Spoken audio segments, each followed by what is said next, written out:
भगवान से ही कह रहा है कि अगर तुम्हें सहारा चाहिए तो तुम हमारे माथे पे हाथ रखो, हमें तुम्हारी जरूरत नहीं है। राम जी ने इतनी देर में पूछा कि केवट चरण धोला, केवट ने कहा हाँ धोला थोड़ा, तब तक राम जी ने चरण नीचे ही रख दिया। तो केवट ने कहा कि प्रभु चरण गीला था, पोंछ लेने देते, धूल लग गई होगी, दोबारा से धोना पड़ेगा। तो राम लक्ष्मण जी बोले हो चुके पार, कभी ये चरण धुलाओ कभी ये चरण धुलाओ, चरण तो गीला रहेगा, बस यही होता रहेगा। हो चुके पार। तो ऐसे में किसी तरीके दोनों चरण धोए केवट ने, राम जी के चरण धो करके राम जी ने कहा, राम जी को लगा कि इसने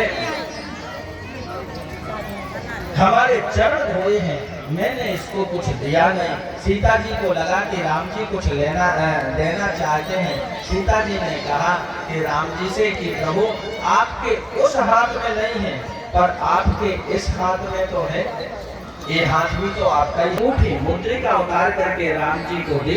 राम जी ने कहा केवट ये उतराई ले लो। तो अब तक मुस्कुराते रहने वाला केवट आंख में आंसू आ गए। आप लोग गा नहीं रहे, कहा भगवान इतना देर हमको आया हुआ, आप लोग बजा जा रहे। अब दोबारा मत कहना, क्यों बजाइए, सुन नहीं सकूंगा। तो लक्ष्मण जी ने कहा ले लो। राम जी प्रसन्नता से दे रहे हैं। केवट ने कहा कि जब मेरे पास नहीं था तो मिल नहीं रहा था, अब राम जी दे रहे हैं तो हमारे मन में लेने की इच्छा नहीं है। और एक बात राम जी ये भी है, क्या जनक जी ने आपके पैर धोए थे, आपके चरणों को पखारा था, और उन्हीं जनक जी ने सीता जी को आपकी सेवा में सदा के लिए समर्पित कर दिया था, और मैंने भी आपके चरणों को पखारा है।